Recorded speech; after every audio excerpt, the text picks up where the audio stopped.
آئین کا پرنسپل ہے، یہ آپ کا میرا بنایا پرنسپل نہیں ہے۔ آرٹیکل 51 کا 6 بڑا کیٹیگوریکلی کہتا ہے کہ تمام جماعتوں کو سیٹیں ملیں گی، کس بیسس پہ؟ On the basis of proportional representation. تو پروپورشنل ریپرزنٹیشن کے حساب سے نون لیگ اور پیپلز پارٹی کو تو آلریڈی ٹکٹیں مل گئی تھیں۔ ایک ڈبیٹ کے سیک کے لیے بات کرتے ہیں، اگر عدالتی فیصلہ یہ ہوتا کہ انہیں جی سیٹیں مل گئی ہیں، یہ سیٹیں اب کسی اور کو نہیں جا سکتی کیونکہ تحریک انصاف نے یہ غلطی کی، تو پھر تو یہ آرگومنٹ بنتا تھا، ہم اس چیز پہ ڈیبیٹ کر لیتے۔ انہوں نے یہ نہیں کیا، انہوں نے کہا نہیں، یہ جو ہے نا ریوڑیاں ہیں، یہ ہم نے آپ میں ہی دوبارہ سے بانٹنی ہے، آپ کو آپ کے حصے کے مطابق مل گیا ہے، مگر کیونکہ تحریک انصاف ایلیجیبل نہیں تھی، تحریک انصاف نے ان وجوہات کی وجہ سے جو ہے نا اپنے ٹکٹ نہیں جمع کرائے یا ٹکٹ جمع کرائے گئے وہ ایکسیپٹ نہیں ہوئے، تو ہم وہ نہیں کنسیڈر کریں، ہم یہ بھی سیٹیں آپ کو نوازیں گے، اور وہ نواز کس لیے جا رہے ہیں وہ سب کو نظر آ رہا ہے۔ تو رانا ثناء اللہ صاحب سے ہماری کل گفتگو ہو رہی تھی اسی فیصلے کے بعد، وہ کہتے ہیں کہ دیکھیں پریزنٹ سکیم جو ہے وہ بڑی واضح ہے، اور انہوں نے اس کو ایک ایگزامپل دیا کہ اگر 100 لوگ پارلیمنٹ میں موجود ہیں جس میں سے 60 انڈیپینڈنٹ ہیں اور 40 کسی پارٹی سے بلونگ کرتے ہیں، تو ان 60 نے اگر 3 دن کے اندر کسی جماعت کو نہیں جوائن کیا اور وہ انڈیپینڈنٹ رہے تو ان کی ریزرو سیٹس چلی جاتی ہیں، اور اب جو 40 ممبرز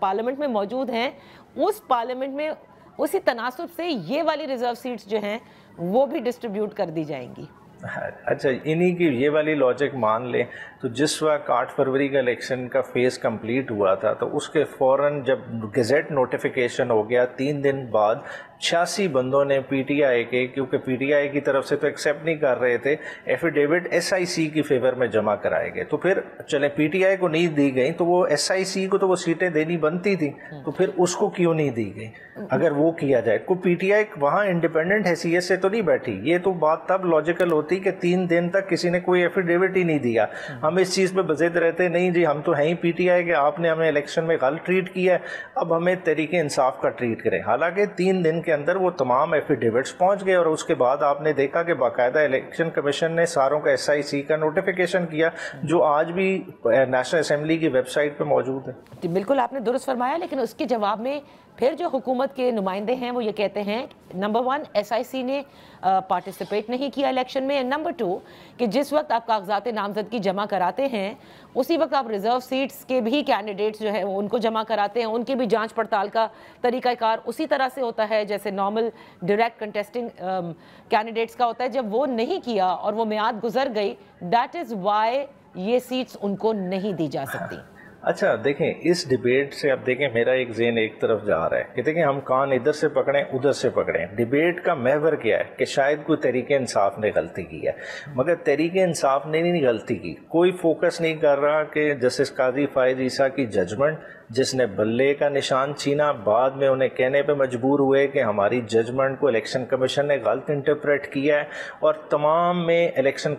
کمیشن کے کردار پہ کوئی نہیں بات کر رہا۔ دیکھیں تحریک انصاف کو وہ کون سی قوتیں تھیں جنہوں نے جو ہے نا سمبل ڈینائی کیا؟ ٹھیک ہے آپ نے کہا پارٹی کا انٹر پارٹی الیکشن نہیں ہوا، پارٹی کینڈیڈیٹ کے نام کے سامنے پاکستان تحریک انصاف تو آنا چاہیے تھا۔ سلمان اکرم راجہ نے اس وقت بھی پٹیشن کی تھی، وہ پٹیشن کیوں نہیں ٹیک اپ ہوئی؟ آج تک اس کا کیوں نہیں فیصلہ ہوا؟ دیکھیں یہ سارا ایک انجینئرڈ کر کے جو ہے نا معاملہ چلایا جا رہا ہے، اور یہ اسی طرف جا رہا ہے جس کی عکاسی بڑے بھرپور طریقے سے خواجہ آصف صاحب نے اپنے بیان میں کی تھی کہ ہائیبرڈ پلس نظام ہے وہ that is doing wonders for us, اور وہی یہ ونڈر آپ کو نظر آ گیا۔ اچھا لیکن جب آپ نے کہا نا کہ اب جس طرح سے آپ نے لفظ یوز کیا کہ ریوڑیوں کی طرح یہ ریزرو سیٹس بانٹی گئی ہیں بقیہ جماعتوں میں، اور حکومت کی اب جو پوزیشن ہوگی پارلیمنٹ کے اندر وہ اور ظاہر ہے مستحکم ہوگی، لیکن کسی بھی آئینی ترمیم کے لیے بھی کیا فرق پڑتا ہے؟ 26ویں آئینی ترمیم بھی تو آئی اور اپوزیشن میں بیٹھی مولانا فضل الرحمان صاحب کی جماعت نے اس کے حق میں ہی ووٹ دیا تھا، تو آپ کو لگتا ہے کہ they really need this 3rd majority? دیکھیں 2/3 اس لیے چاہیے، اب مولانا فضل الرحمان کی بھی ضرورت نہیں پڑے گی۔ پچھلی دفعہ کیوں ضرورت پڑی تھی کہ مولانا صاحب کے 8 ووٹ چاہیے تھے جو بڑے قیمتی ووٹ تھے، وہ پورے نہیں ہو سکتے تھے، اب آپ نے ریزرو سیٹیں دے دیں۔ پھر آپ نے خود دیکھا کہ جو بلوچستان کا ایک سینٹ کے ممبر نے بیان دیا کہ جی مجھے زبردستی اٹھایا گیا، بعد میں وہ ریورٹ بیک کیا، پھر پارٹی لائن سے چھوڑ کے انہوں نے ووٹ کیا اسی آئینی ترمیم کے لیے، اب وہ بھی نہیں ضرورت پڑے گی کیونکہ وہ ساری کمی بیشی کدھر سے پوری کی جائے گی؟ وہ خیبر پختونخوا سے کی جائے گی، جس کا اسٹریٹجکلی آج تک الیکشن ہی نہیں ہونے دیا گیا۔ صحیح۔ تو عمیر نیازی صاحب، دیگر معاملات کی طرف میں آنا چاہوں گی پاکستان تحریک انصاف کے۔ ایک تو یہ معاملہ ہو گیا، دوسری جانب جو ملاقاتوں کا سلسلہ ہے اس پر ابھی بھی آپ سب لوگوں کے تحفظات ہیں۔ میں رانا ثناء اللہ صاحب کو اس لیے کوٹ کروں گی کیونکہ کل ہی میں نے ان کے ساتھ یہ نشست کی اور اس میں ان سے سوال کیے کہ معاملات جو کہ تو ہی نظر آتے ہیں، کہیں کوئی تبدیلی نہیں۔ وہ کہتے کہ کسی نے بھی ان کو منع نہیں کیا ہے ملنے سے، ہاں البتہ جس طرح سے وہ پریس کانفرنسز تھیں اور جو باہر جس طرح کے حالات پیدا کیے جاتے تھے شاید اس کے اوپر کسی نے نوٹس دیا ہو، لیکن again the courts are open اور وہاں جا کر وہ اس کے خلاف جو ہے وہ بات بھی کر سکتے ہیں اور ان سے رجوع کر سکتے ہیں۔ معاملات ہے کیا لگتا ہے آپ کو کس لیے یہ روکا جا رہا ہے؟ وہ کہتے ہیں سیاسی معاملات نہیں چلانے دیے جا سکتے جیل سے۔ دیکھیں، ایک ملک کی سب سے بڑی پارٹی کا لیڈر جیل میں ہے، ٹھیک ہے، سیاسی معاملات چلانے کی بات نہیں۔ دیکھیں کیا اس کا اس ملک کی پولیٹکس میں سے نہیں ہے؟ آپ سمجھتے ہیں کہ عمران خان اتنا ارریلیونٹ ہو گیا؟ یہ وہ عمران خان ہے کہ جس کا خالی پوسٹر پہ تصویر آئی ہے جس کینڈیڈیٹ کے ساتھ، بلے کا نشان بھی نہیں تھا، تو وہ بھی امیدوار لاکھوں کی لیڈ لے کے جیتے ہیں۔ تو اس طرح کے آپ عمران خان کو کہیں کہ آپ جعلی مقدموں میں رکھ کے ارریلیونٹ کر لیں گے اور آپ کہیں گے کہ عدالتوں کو رجوع کریں۔ بالکل عدالتیں اوپن ہیں، مگر کیا عدالتیں جو اوپن ہیں کیا وہ فنکشنل ہیں؟ مطلب آپ اس چیز کا تو احاطہ کر لیں۔ عدالتیں عمران خان کے کیسز کے لحاظ سے بالکل فنکشنل ہی نہیں ہیں۔ آپ نے ریسنٹ ٹائم میں دیکھا کہ 109 کے مقدمے میں 2 سال بعد عمران خان کی بیل خارج کر دی جائے، وہ کس قانون کے تحت ہو رہی ہے؟ مطلب عدالتیں اگر اس طرح کا بھی ریلیف نہیں دے سکتی تو انہوں نے کیا پھر ریلیف دینا ہے؟ صحیح۔ بیرسٹر عمیر نیازی صاحب، ایک اور بیان جو ابھی ریسنٹلی آیا اور عمران خان صاحب کے کافی وہ قریبی ساتھی بھی تھے جس تک ان کی حکومت تھی،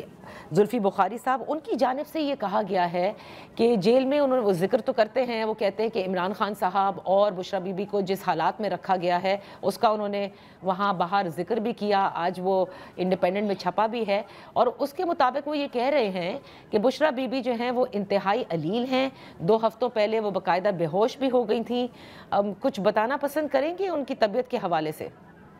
دیکھیں، طبیعت کے حوالے سے خبریں جیسا انہوں نے کہا اسی طرح کی آ رہی ہیں، جو لوگ مل رہے ہیں وہ اسی طرح کی باتیں کنوے کر رہے ہیں، مگر دیکھیں یہ گورنمنٹ پہ بہت بڑا برڈن ہے۔ دیکھیں at the end of the day Imran Khan یا بشرا بی بی کس کی کسٹڈی میں ہے؟ جیل کو کون ریگولیٹ کر رہا ہے؟ یہ سارے سوال ہیں، ان کے بارے میں گورنمنٹ کو فورتھ کمنگ ہونا چاہیے، ان کے میڈیکل ایگزامینیشن، ان کی لیونگ کنڈیشن، اس کے بارے میں پوری باقاعدہ بریفنگ ہونی چاہیے، بلکہ ایون جو ہے نا کورٹس کو چاہیے کہ ڈفرنٹ متعدد درخواستیں تو آلریڈی گئی ہوئی ہیں، اس میں لوکل کمیشن بھیج کے اس پوزیشن کو واضح کرنا چاہیے۔ دیکھیں یہ مشکل وقت ہے، عمران خان نے تو گزار لیا، مگر دیکھیں آپ آنے والے وقتوں کے لیے ایک ایسا پریسیڈنٹ چھوڑ کے جا رہے ہیں جو دوسری جماعتیں نہیں برداشت کر سکیں گے۔ اوکے، عمیر نیازی صاحب اب ذرا پنجاب کی طرف آتے ہیں۔ کل اس کا بڑا شور ہوا کہ جس وقت پنجاب اسمبلی میں مریم نواز صاحبہ سپیچ بھی دے رہی تھی کہ اپوزیشن یعنی آپ لوگوں کی جماعت کی طرف سے جو ہلڑ بازی ہوئی، جس قسم کی غیر پارلیمانی گفتگو کی گئی، اسپیکر پنجاب اسمبلی کہتے ہیں اس کی وجہ سے یہ معطلی ان ممبران کی عمل میں لائی گئی ہے۔ اب دیکھیں جمہوری روایات دیکھیں اٹھا کے آپ پاکستان کی دیکھ لیں، ٹھیک ہے، یہی پاکستان پارٹیشن سے پہلے، ٹھیک ہے، اسی مغربی پاکستان کی اسمبلی میں اسپیکر لڑائی کے دوران جو ہے نا قتل بھی ہو چکے ہیں، ٹھیک ہے۔ جمہوریت آہستہ آہستہ پنپتی ہے، ٹھیک ہے، جمہوریت ادھر سے بہت آگے آئی تھی، مگر اب آپ جس طرح سے گیگ کرنا چاہ رہے ہیں، اسمبلی کو as a classroom treat کرنا چاہ رہے ہیں اور آپ کی پرسنل انا اتنی بڑی ہو جائے کہ میرے سامنے کوئی میری مخالفت نہ کر سکے، تو پھر آپ کی ذہنیت پولیٹیکل نہیں ہے۔ یہ جو ہے نا پنجاب گورنمنٹ میں خاص طور پہ مریم نواز، انہیں سوچنا پڑے گا کہ آپ اپنی انا کی تسکین کے لیے 25 ممبران کو سسپینڈ کر دیں، کیونکہ وہ آپ کے سامنے انہوں نے جو ہے نا نعرے لگائے ہیں کہ 10 کروڑ کا حساب دو اور آپ حساب دینے سے قاصر ہیں۔ تو اس طرح سے جمہوریت نہیں چلتی، چاہے لولی لنگڑی سے ہی آپ اس کو بھی دفن کر رہے ہیں، تو دفن کریں گے تو جتنا جو پروسیس ہے گرنے کا وہ اتنا ایکسیلریٹ ہو جائے گا۔ عمران خان کا تو بیٹھے بٹھائے مقصد حل ہو رہا ہے، تو آپ کر دیں۔ بہت بہت شکریہ بیرسٹر عمیر نیازی صاحب فار بینگ ود اس آن دا شو. ساتھ وقت ہوا ہے ایک بریک کا. بریک کے بعد جب واپس حاضر ہوں گے تو بات کریں گے معیشت کے حوالے سے.